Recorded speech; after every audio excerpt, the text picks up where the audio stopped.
Assalamu alaikum wa rahmatullahi ta'ala wa barakatuh. These video series are especially directed towards non-Arabic speakers and Muslim converts. I applaud those of you who strive to understand the meaning of the Quran. In these video series, the meaning of these Quranic words will be presented in a fun, simple, and brief way in the hope of leaving a lasting impression in your heart and in your mind. Surah Al-Fatiha. The first surah we learn and teach our kids. How many times have you read it? Do you know the meaning of إِيَّاكَ نَعْبُدُ? Test your knowledge. إِيَّاكَ نَعْبُدُ. Does it mean you are merciful? You alone we worship? Or we obey you?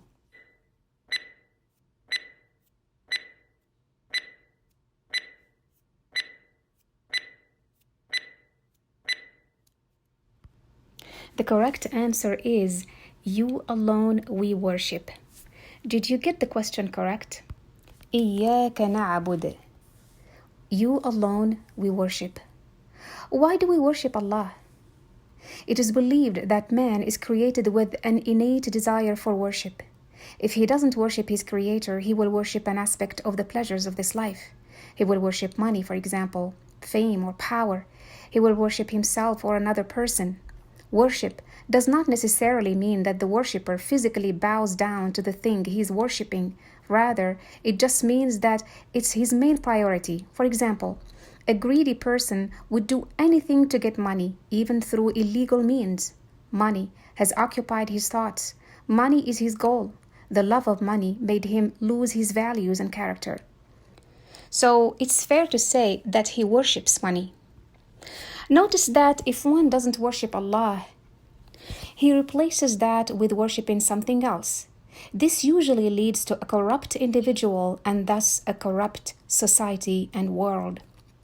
By worshiping Allah alone, we achieve self-purification. We strive to be better individuals. We strive to please Him by doing good deeds and refraining from bad deeds. This is supposed to improve individuals and mend the society. We should worship Allah because He is our Creator. He is characterized by every single characteristic of glory, perfection, and majesty. How would you react if you are told you can meet a king of this world? Wouldn't you wear your best attire? Wouldn't you be anxious to meet him? Wouldn't you be on your best behavior? And to Allah is the highest example. I will be using a lot of these analogies in my videos. They are by no means a comparison. They are just an analogy to make the meaning a little bit clearer in your mind. Allah is not to be compared to anything and to anyone. So back to the analogy. If you are told you will be meeting a king of this world, you will be all ready. And to Allah subhanahu wa ta'ala is the highest example. He is Allah, the King of the Kings. We worship Allah so we may become righteous, so our life becomes meaningful. We worship Allah to avoid the hellfire and go to paradise. We need motivation to work for paradise, and we need the factor of fear to steer away from the hellfire.